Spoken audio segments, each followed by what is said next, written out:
And now we pass into the realm of the mental formation, the mind. Our mind is made of particles. Now in modern physics, they speak about matter, reality as being made of particles, subatomic particles.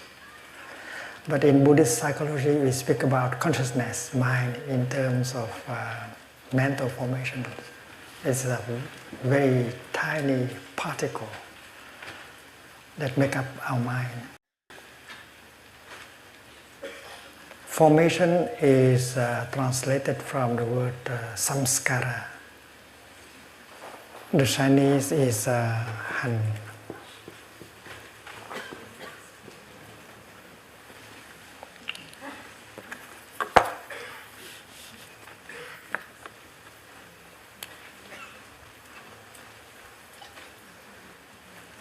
And it translates the word samskara into formation.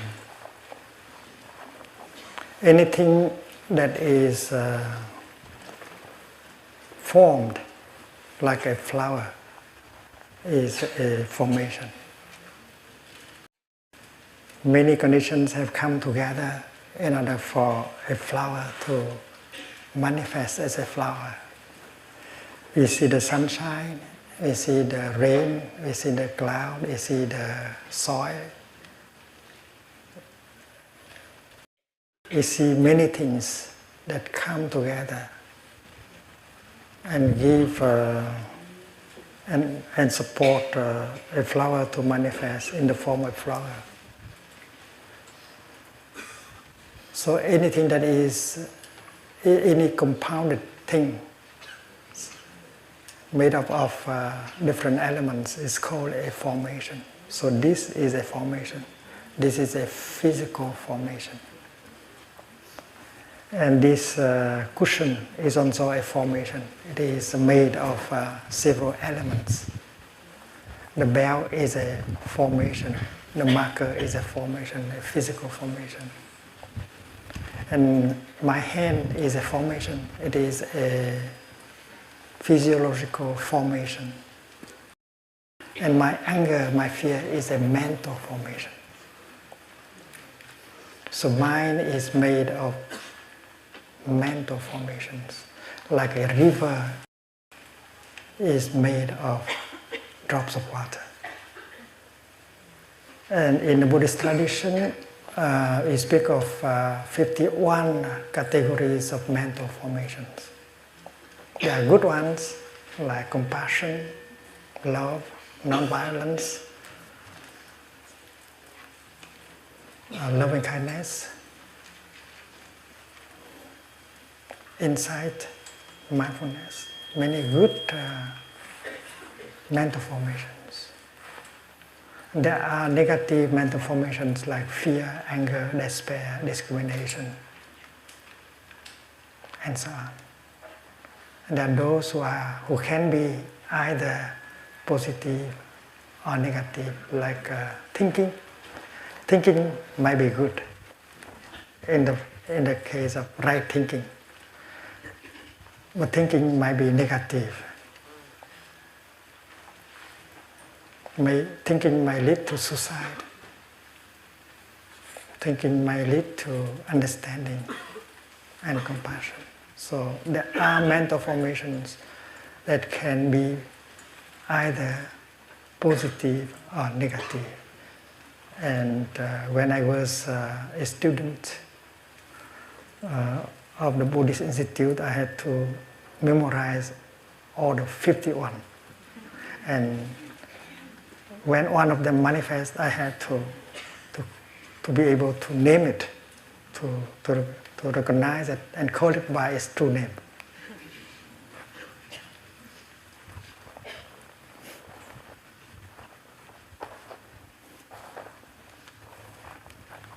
So the ninth exercise is that whenever there is a mental formation manifesting, you have to be able to recognize it and call it by its true name. Suppose anger manifests. You say, "Hello, anger, I know you." You are a mental formation called anger. I will take good care of you. In Buddhist psychology, we speak of consciousness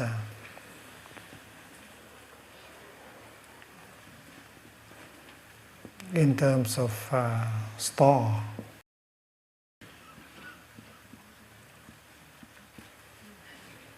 And mind consciousness and store consciousness. Store consciousness is a kind of consciousness that has the power to receive informations, to process informations, and to store them. It is always there with the body.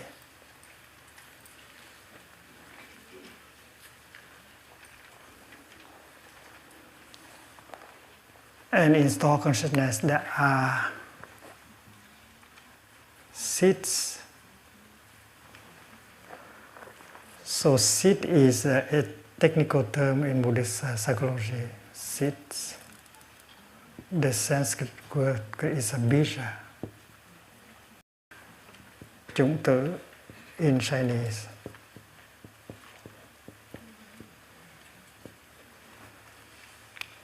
Semences in French. Seeds, and these are particles that make up consciousness. They are down there in form of particle of seed, like anger. When we are not angry, the seed of anger has not manifested, but it is always there. When we are having a good time, we are not angry at all. That does not mean that the seed of anger is not in us. If someone comes and touch it, someone come and say something or do something, does something, and water the seed of anger in us, and then that seed will manifest up here on the level of mind consciousness as a mental formation, as a citta samskara. Citta samskara.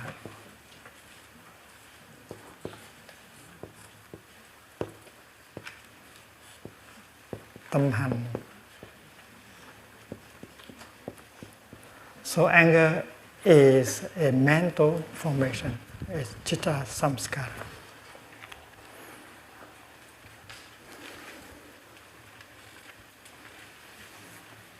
And that energy of anger, that mental formation, can stay long up here or not. It depends on our practice. As a good practitioner, we know that if we allow the mental formation of anger to stay too long here, at the base it will grow.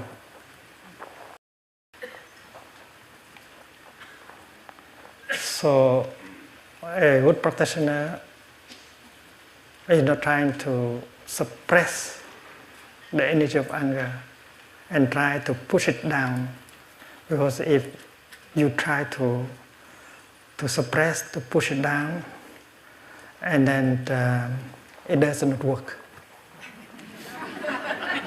It comes up again and stronger.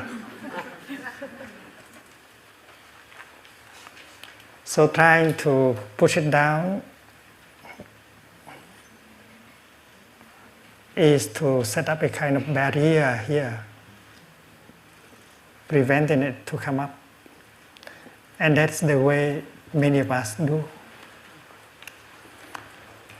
Like fear, anger, loneliness, when they manifest up here, we feel the landscape of mind consciousness is not beautiful, not pleasant. Therefore, we try to suppress. And the usual way is to consume. There are those of us who just go and open the refrigerator and take something to eat. We are not hungry at all. We are eating in order to forget, to get busy in order to not to have to confront, to touch the mental formation that is anger or fear or loneliness. Or you might turn on the television to watch. That is to cover up. That is to suppress. And many of us do that in our daily life. Or we take our car and go somewhere.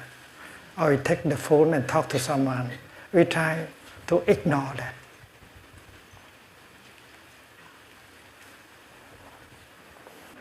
And the supermarket provides us with many kinds of means in order to help us suppress these mental formations that are ready to come up. Because in our daily life, we are kind of feeding them, and they become stronger and stronger there. And if they are strong, they naturally want to push their way up. And if we suppress them during the day, they will come up during the night in our dreams.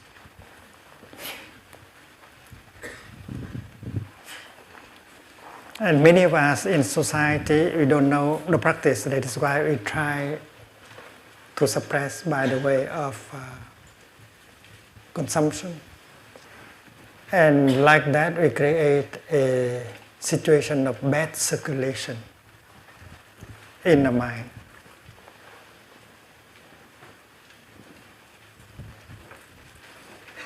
And when the mind, the mental formation do not circulate well, symptoms of mental illness can appear.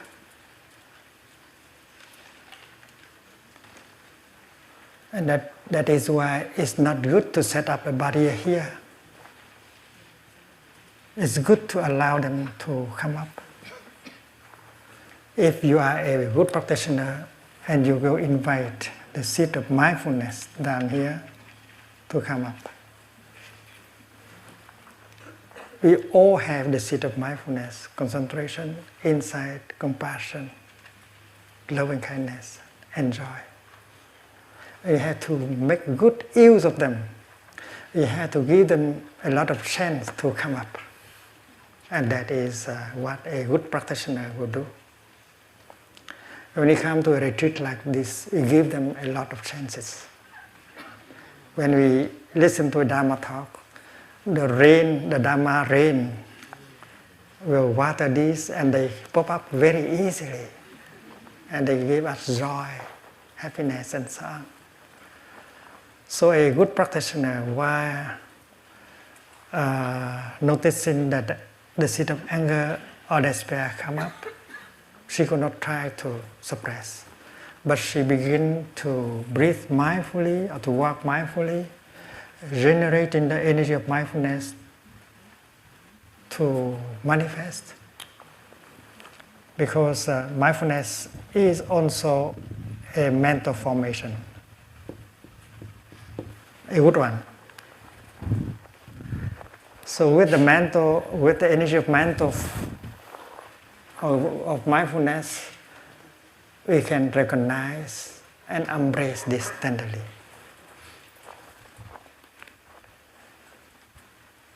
We do not fight. Mindfulness isn't going to fight or suppress anger. Mindfulness is taking good care of anger, embracing anger tenderly like a mother holding her baby. And any good practitioner should be able to do that. We have to learn to train ourselves to do that. Hello, my little pain. I know you are there. I will take good care of you. And doing walking meditation, sitting meditation, mindful breathing. A kind of lullabying the mental formation of pain.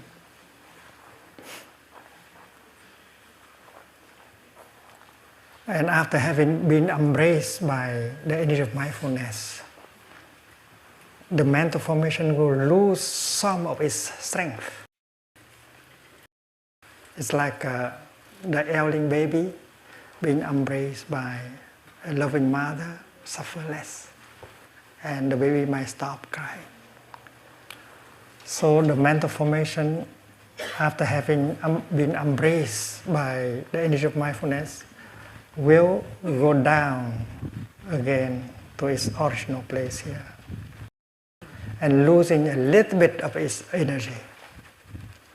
And that is why anytime a negative mental formation manifests, you have to do something.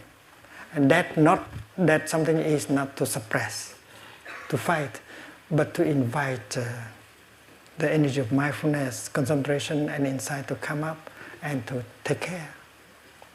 It's like this mental formation taking a bath of mindfulness, taking a bath of concentration before going down here. And if we know how to do this, it will restore the state of good circulation in our psyche. And the mental illness, mental symptoms of illness will disappear after a few weeks, restoring the circulation of the mind. So the exercise number 9 is to become aware of any mental formation that manifests down from down there to up here, including the negative one.